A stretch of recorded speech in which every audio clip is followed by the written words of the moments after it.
about Gandhi towards the end in your book.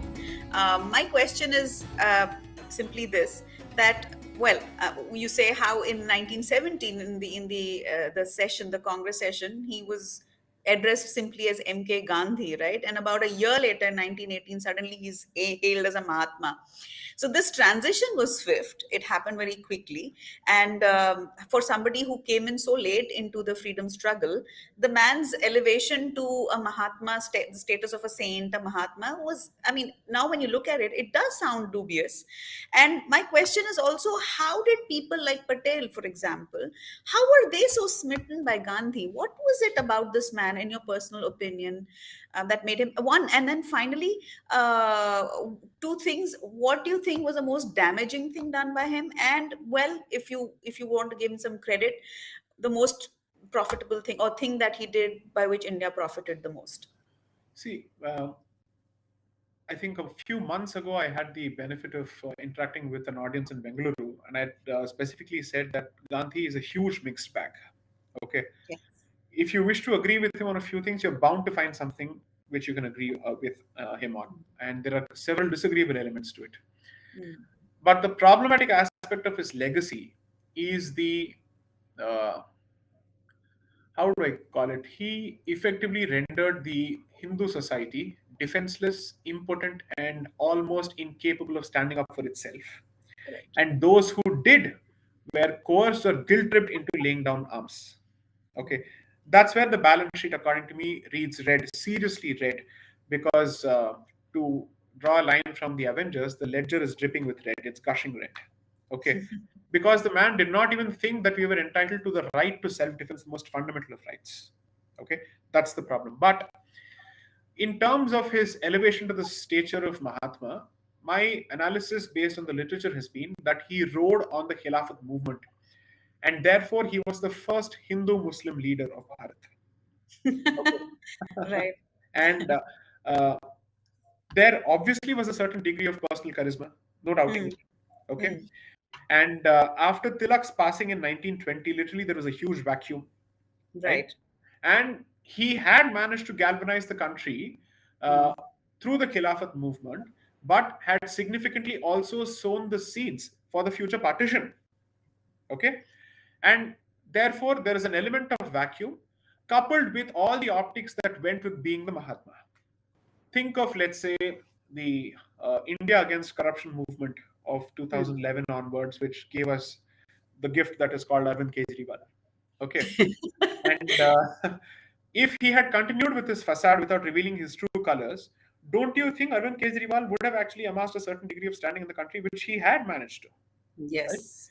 Right? Thanks to the support of his now exiled guru, right? Yes. And therefore, I'm not saying that Gandhi was all facade. I'm not saying that. I'm not making that statement. I'm clearly saying that he was a very shrewd politician, and he also had deep convictions. Some of them were deeply flawed, and some of them were deeply valued. Okay. So, for instance, his insistence on, or let's say his intransigent position with respect to Ambedkar, when Ambedkar wanted separate electorates for the Dalits altogether. I would certainly give Gandhi the credit for standing his ground, because that would have seen a serious fissure in the Hindu society and would have effectively ensured that we were offering an entire swath of population on the platter for facilitization. Right? Correct. That's one. Therefore, apart from his intellectual defense of dharma in his debates with Ambedkar, okay, position that I think was good. And he also believed that he was a passionate Hindu, a deeply devout Hindu. But there are some seriously problematic aspects, some speakable and some unspeakable. The unspeakable portions, leave it out. Okay. Correct. I would say, independent of that, as a public figure, I think the sense of responsibility that the position that you have and the influence that you wield, if not wielded responsibly, could come at the expense of loss of life for an entire community. That is something that you must always bear in mind. Okay. Very true. So, notwithstanding my agreement with him on certain aspects of dharma, when I realized that he did not do enough. See, here's the point. During the Boer War, he was happily recruiting for the British in South Africa. For the British, exactly. And in 1919, he was happily asking people to, let's say, support the recruitment. Right? Yeah. But when it came to their own defense, he's telling them not to. after the other side has revealed its card that it's happy to render this entire country bloody. What do you make of it then? I wish Correct. so. In 1920s itself, members of the Congress, see, the man was born in 1869, then you're looking at 31 plus 20, he was 51 years old. That's it. Mm. Mm. Not that too old for a politician, even by those standards. Correct. Correct. His contemporaries were wishing his imprisonment or his retirement from politics in the Congress, saying we wish he leaves the country or he does something else, because the Khilafat dragon is so difficult to ride and he has really created trouble, so much so that the leaders of the Khilafat movement, such as the Ali brothers, were openly speaking of seeking help of the Afghans to invade India to dislodge the British, as if we are idiots to not understand that the attempt is actually to revive the Islamic State. Correct. Correct. Correct. Right? Had it not been for the staunch opposition of Lala Lajpat Rai or Madan Mohan Malviya, I don't know what Gandhi would have done. I really don't know. Right?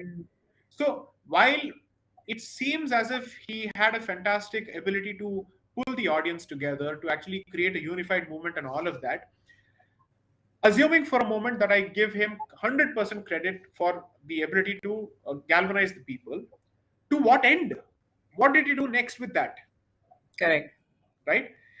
Any number of people, so for instance, Tilak also galvanized people, Annie Besant also galvanized people. The Home Rule movement, by the way, was such a terror for the British that had it not been for Tilak's untimely demise, he would have done a vastly superior job.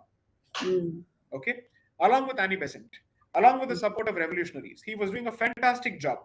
Okay, so when people give credit to Gandhi for having galvanized people, I'd say just go a step behind or a step back and ask yourself, has nobody else before him done that? Tilak did it. In fact, Gandhi inherited a better unified society thanks to Tilak's efforts, because the home rule leagues which were created across the country were responsible for galvanizing the community. And you go back a step further, you had the Swadeshi movement and the boycott movement, which were all the consequence of the partition of Bengal. The credit for the galvanization must start from the partition of Bengal, because that revived the nationalistic spirit significantly. True. Okay, so from 1906 until 1917, you had constant movements, and this man became a huge figure only in 1917. True. Right? So when you say no, this man had inherited a caste-ridden, heavily divided society, sorry, don't project your stupidity onto the past, because the facts are different. No caste issue came in the way of the galvanization of the Hindu community at large when it came to the Swadeshi movement or the boycott movement or the home rule movement. There is no proof to this effect. So I believe that if Tilak had continued, Gandhi would have been nipped in the bud. So sad that I mean, history can sometimes betray you, right? I mean, the fact that he died at the time that he did. But to answer the last part of your question, people like Patel also have to be reassessed and reevaluated. Okay. In the context of the treatment of the revolutionaries and their position with respect to the revolutionaries. If his position was no different from that of Gandhi, why is Patel being given a free pass? Because you pit him against Nehru. That's why. That's true. That's very Your true. comparison or your benchmark is Nehru, and therefore you feel that Patel is better because China wouldn't have happened, Kashmir wouldn't have happened. These are our list of laundry defects with respect to Nehru, right? Correct. But you don't ask what was his position then. And by the time Patel entered the picture, or even his elder brother had entered the picture, Gandhi had become a behemoth thanks to the position vacated by Tilak, right? Correct. It's very difficult to actually say no to that person, because while he gives the facade of democracy, he doesn't need to be democratic. It's like the Communist Party today. Exactly. So the facade of democracy is created because he says, you keep saying whatever you want, I will listen to you, so you will be given what is known as the right of hearing, but I have the right of veto where I don't need to hear anything, I can discard everything. So I will retain the optics of democracy, but what I run is an autocracy, period. Beautiful. Correct. So you're saying that the very fact that Patel had or held Gandhi in such esteem need not be something that one needs to wonder at, because Patel himself had some serious issues with respect which to I will deal with in the third book. Wonderful. Looking forward to it.